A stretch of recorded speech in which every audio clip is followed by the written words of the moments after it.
What's going on guys, Aero here and welcome back to another video. Now in today's video, I want to talk to you guys about Pokemon Brilliant Diamond and Pokemon Shining Pearl, as a bunch of information has started coming out now because the game has officially been data mined. And I've already made a video kind of covering pretty much every single thing that has come out from the data mine. I basically made one mega video last night that compiles all the information. So if you haven't seen that video already, there should be a little eye up in the corner right now. You can definitely go ahead and click on that, but I'll also put it in the outro of this video as well. That video pretty much just has all the information all in one place. So if you really want to know everything about Pokemon Brilliant Diamond and Shining Pearl and kind of all the spoilery stuff and the secrets and hidden details and things like that, definitely go and watch that video. But there was one aspect from the data mine which I didn't talk about, and for that I felt like it was just worth making its own video because I really kind of want to talk about this and give you guys my thoughts, and that's in regards to the difficulty of Pokemon Brilliant Diamond and Shining Pearl. Now real quick before we get started, I just want to let you guys know that I'm recently partnered with Best Buy,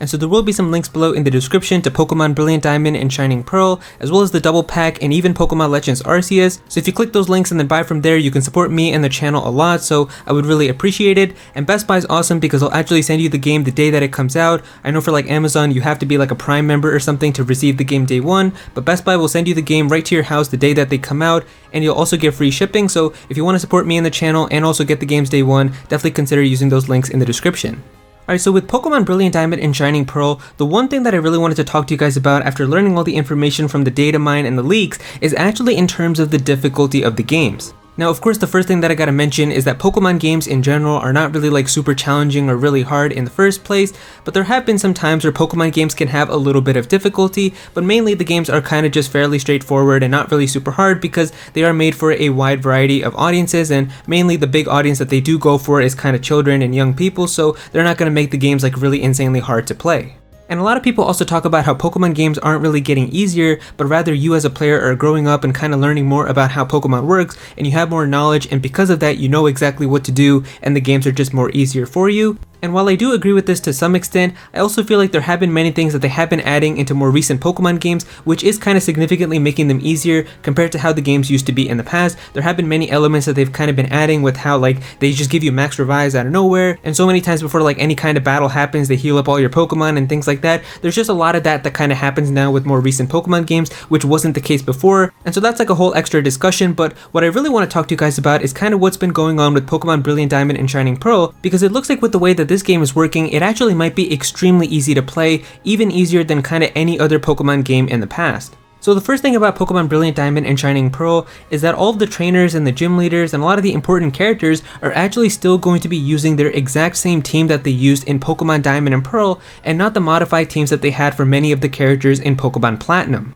Now the reason why this is weird is because the original Pokemon Diamond and Pearl was already a fairly easy game, because a lot of the Pokemon that they gave to some of the characters just didn't make a lot of sense, and because of that they were kind of really easy to take down, and it just wasn't really that properly made. And Pokemon Platinum really fixed that by modifying a lot of the characters and the teams that they had, the movesets, and even kind of the leveling to make them a little bit more challenging, and it was just much better made. So the fact that Pokemon Brilliant Diamond and Shining Pearl is still going to be using the same teams from the original Diamond and Pearl, it just doesn't really make a lot of sense. Like if we take a look at the final gym leader Volkner, he's an electric type gym leader and the last gym leader of the Sinnoh region, and is considered to be one of the strongest trainers in the game. If we take a look at Volkner's team in the original Pokemon Diamond and Pearl, he uses an Ambipom and an Octillery for some reason, even though he's an electric type gym leader. And of course while these Pokemon do have access to electric type moves, it just doesn't make a lot of sense. But Pokemon Platinum really fixed his team by giving him an Electivire, a Jolteon, and just making sure that his team had a lot of strong hard hitting electric type moves. But inside of Pokemon BDSP, he's still going to be using that original team, so it's just kind of weird why they still decided to go with that, even though they had the modified team in Pokemon Platinum, which was much stronger.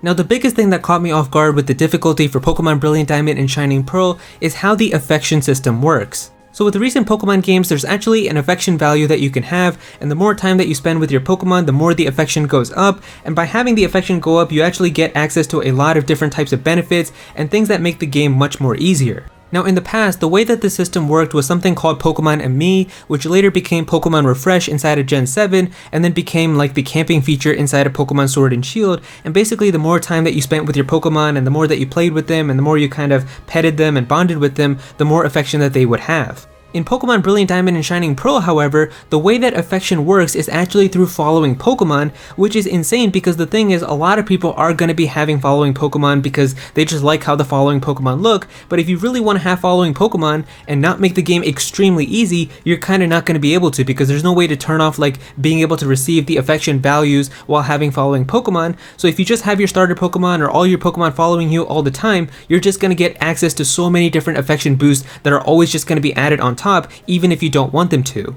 And if you think that I'm making a big deal about this, you can actually take a look at the affection values for yourself and see what you get, and you can take a look at all these perks. You've got 25% chance of enduring an attack that would make you faint, 20% chance of shaking off a status condition, 10% chance to just dodge attacks, the double chance of getting critical hits, and a 1.2 times multiplier for EXP. So these are benefits that you would usually get in the past if you spent a lot of time bonding with your Pokemon in Pokemon Camp or Pokemon and Me or Pokemon Refresh, but in these games, as long as you just walk with your Pokemon and you have following Pokemon with you, you're just going to be getting these bonuses added on top of them, even if you don't want this type of stuff to happen. So it really kind of sucks because in the past, if I didn't want to have all these extra bonuses, I just wouldn't play around with Pokemon and Me or Pokemon Camp or Pokemon Refresh, but in these games, I do want to have following Pokemon when I play because it just looks cool, and because I do that, I'm just going to have all these extra bonuses that are going to be added for all of my Pokemon. They're just going to be dodging attacks that they shouldn't and having attacks miss them because they wanted to make sure that they made me happy, and having all these extra boosts for EXP and shaking off status conditions if I get poisoned or something. Like,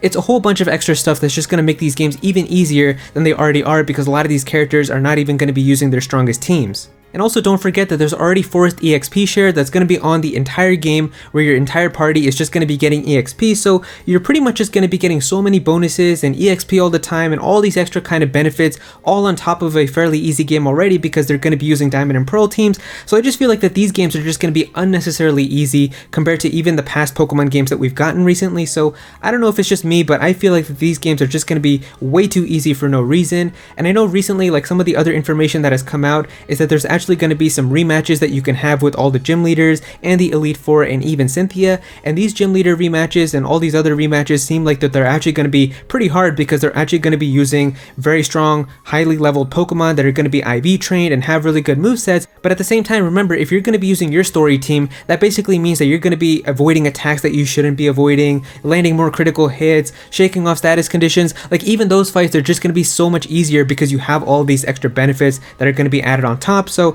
I don't know if it's just me, but I feel like that these games are unnecessarily easy. And really the best way that they could have just solved this was having these toggles to kind of just turn off the types of benefits that you would want and turn off the things that you don't want. That way everybody could just kind of customize the experience to what they wanted, but it seems like everybody's just going to kind of have to play exactly like this, and it's really just going to make these games very easy for some people. But yeah, there you go guys, that's pretty much all the information that we have right now about the difficulty of Pokemon Brilliant Diamond and Shining Pearl. If you guys enjoyed this video, then definitely be sure to click that like button and also comment down below and let me know how you guys feel about this. How do you guys feel about all these extra changes and kind of benefits that are going to be added on top of Pokemon BDSP? Are you happy by them? Are you disappointed from them? Definitely be sure to comment down below and let me know. If you're new to this channel, then please be sure to subscribe. I'm definitely going to have some more Pokemon content in the future, so definitely be sure to subscribe so you don't miss out on that. Click on that bell to become a part of the notification squad. Go follow me on Twitter at Aero so you can be featured in videos, and also join my Discord server as well. We've got a bunch of people in there who are always talking about Pokemon and Smash Bros and Nintendo, so definitely be sure to join that. And yeah, that's pretty much it. Thank you so much for watching.